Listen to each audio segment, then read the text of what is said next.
we're checking out WatchMojo. This one actually got up recently. This one's titled The 10 Most Disturbing Human Experiments. Wow. Looks like we're going down that dark path. I mean, they did school massacres, all that jazz. WatchMojo does a lot of top 10 lists. They got 13 million subscribers right now, so it's not surprising they get this far. But anywho, how about we just get into things? Stop the chatter. So, I'll link the original video down below, as well as their channel. If you like this, like, comment, subscribe, the usual jazz. Let's go. That's wrong, 240 volts.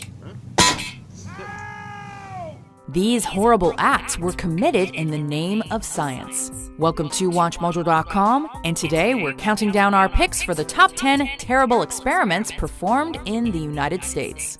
Known as the Moscow Show Trials, these court cases give the world its first public glimpse of mind control. For this list, we're looking at examples of human experimentation executed in the U.S. that were harmful to their test subjects. It was important. They were supposedly untreated, and it would be undesirable to go ahead and use large amounts of penicillin to treat the disease because you'd interfere with the study. Please note that some of these stories could not be proven as 100% factually accurate, and as such may only be commonly repeated rumors. However, we've done our best to get the most accurate information possible. An overwhelming number who say they were intentionally exposed to mustard gas in secret experiments have been denied benefits for decades.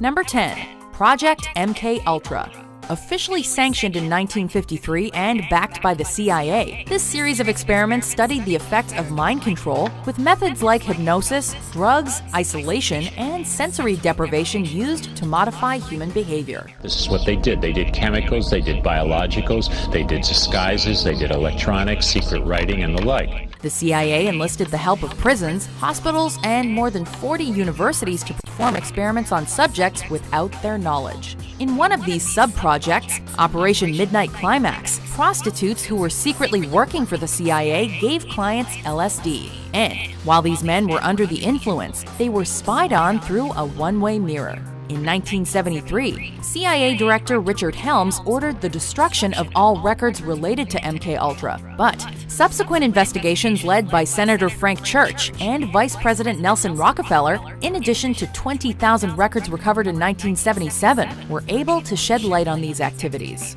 Number 9. The Stanford Prison Experiment. Designed by psychologist Philip Zimbardo, the goal of this 1971 experiment was to examine the psychological impact of imprisonment. For the experiment, the psychology building at Stanford University was turned into a prison, with 24 undergraduate students divided into two groups, prisoners and guards. I don't look on it as an experiment or a simulation. It's just a prison that was run by psychologists instead of run by the state. They took their commitment to their roles to disturbing levels, with the guards doling out abuse and the prisoners accepting it. Things got so intense that some students had to be removed due to the trauma. Although the exercise was supposed to last 2 weeks and had the interest of the U.S. Marine Corps and Navy, it was shut down after just 6 days, when the repercussions of the experiment became clear. Number 8. The Milgram Experiment.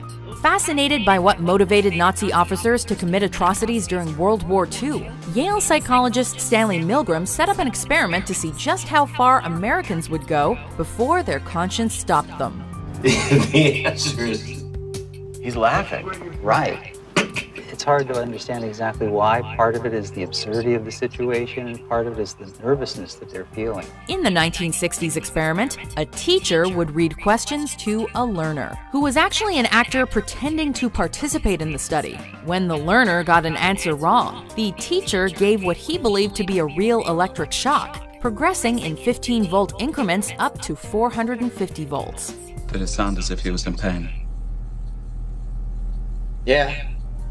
If the teachers objected, they were forced to administer it regardless. After being assured that they would be free of all responsibility, the teacher typically complied, even when the learner screamed in agony. That's wrong.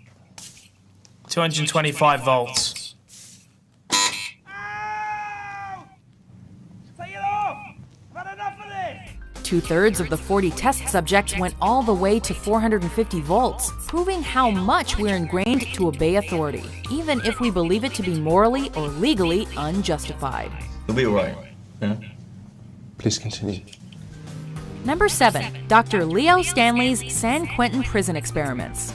As chief surgeon at San Quentin, Dr. Leo Stanley used prisoners for various experiments from 1913 to 1951, with some verging into dark territory. These experiments included sterilization and possibly finding treatments for Spanish flu.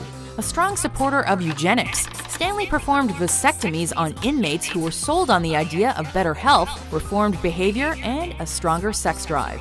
In one project that aimed to find a source of rejuvenation, Stanley used live prisoners for surgery that transplanted testicles, human or otherwise. The experiment began with testicles sourced from executed prisoners, but when the supply ran dry, Dr. Stanley began using boar and goat testes in his work.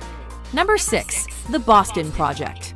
Working with the Oak Ridge National Laboratory from 1953 to 57, Dr. William Sweet, who was the chief neurosurgeon at Harvard's Massachusetts General Hospital, gave uranium injections to 11 cancer patients who were terminally ill, with all but one reportedly suffering from brain tumors. Dr. Sweet was interested in learning how the distribution of uranium affected the body and whether it could be used to treat tumors. In 1995, under testimony, Dr. Sweet claimed he had consent from all his patients for his experiments. However, a lack of supporting documents, as well as the case of one patient who was found unconscious and later died without regaining consciousness or being identified, makes those claims slightly dubious. Number 5. The Tuskegee Syphilis Experiment.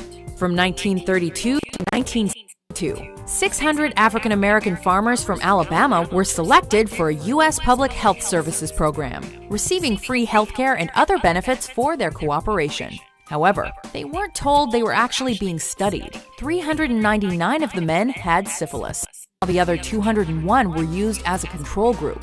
Many of these subjects, poor and often illiterate sharecroppers, didn't even know they had the disease. Even after penicillin was developed as a cure for syphilis in 1947, the treatment was withheld from the patients, as was access to proper information or treatment. Many ultimately died of syphilis, with at least 40 women contracting it from their husbands, and nearly 20 children born with it. As a result of an information leak, the project was shut down in 1972. But it wasn't until 1997 that President Bill Clinton formally apologized on behalf of the government for what happened. The 8 men who are survivors of the syphilis study at Tuskegee are a living link to a time not so very long ago that many Americans would prefer not to remember. Number 4. The University of California experiments on newborns. Leading up to a study published in the Medical Journal of Pediatrics, 113 newborn babies, no older than 3 days old, were experimented on by scientists at the University of California's Department of Pediatrics in the early 1960s. Studies conducted on the babies included a battery of bizarre and seemingly unnecessary experiments regarding blood flow and pressure. In one test, over 40 babies were placed on circumcision boards and held upside down, while doctors measured how their blood flowed to their head. In another, babies were placed ankle-deep in ice-cold water, while a catheter was inserted into their aorta in an effort to monitor their aortic pressure. Number 3. Dr. Bender forces electroconvulsive therapy on children. While working as a neuropsychiatrist at New York's Bellevue Hospital, Dr. Loretta Bender decided an effective treatment for children with developmental disorders or schizophrenia was electroconvulsive therapy, or ECT, previously called electroshock therapy. In 1947, Dr. Bender sent small electric currents through the brains of 98 children, all of whom were 12 or under, and one of whom was 3.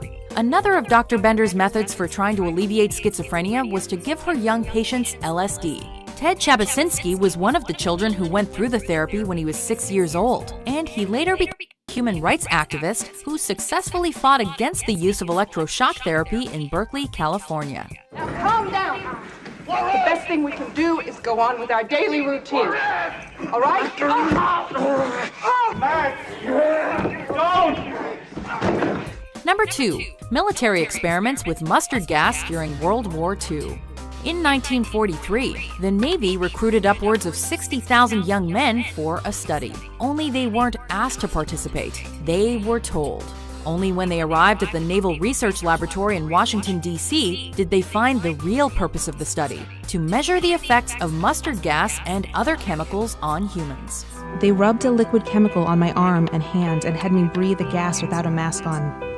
I had no protective clothing in the gas chamber. Locked in chambers and exposed to the deadly gas, the men involved in these experiments suffered horrible health effects, including internal and external burns. Additionally, as it was a wartime experiment, they were bound by oaths of secrecy and faced dishonorable discharge or imprisonment if they spoke of the order, the details of which were not formally declassified until 1993. Before we unveil our number 1 pick, here are some honorable mentions.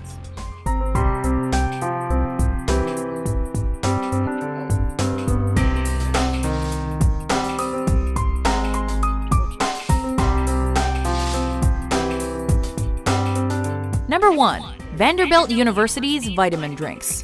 Following World War II, researchers at Vanderbilt University gave over 800 pregnant women a mysterious concoction they were told was a special vitamin drink. It was actually mixtures that contained doses of radioactive iron, as the scientists were testing its absorption rate during pregnancy. The radiation these women were exposed to was reportedly 30 times higher than normal. Around 3 or 4 children died of cancer or leukemia as a result of the experiment, and some mothers developed rashes, lost hair and teeth, and contracted various types of cancer themselves. In 1994, almost 40 years later, Vanderbilt University faced a lawsuit for the 4-year study and was forced to pay out more than $10 million in damages. Do you agree with our list? Not bad. Not too bad. I mean, we ran them pretty ragged. Which American experiment horrified you the most? I get a little skittish, nervous. For more historical top 10s published every day, be sure to subscribe to WatchMojo.com. Hey, this bitch like Murray, what you trying to do? Get my ass really fired like Okay, you know what? I'm just gonna end this here so you don't have to look at that again. Yeesh. Okay, that's about it for now. Until then, I'll see you later.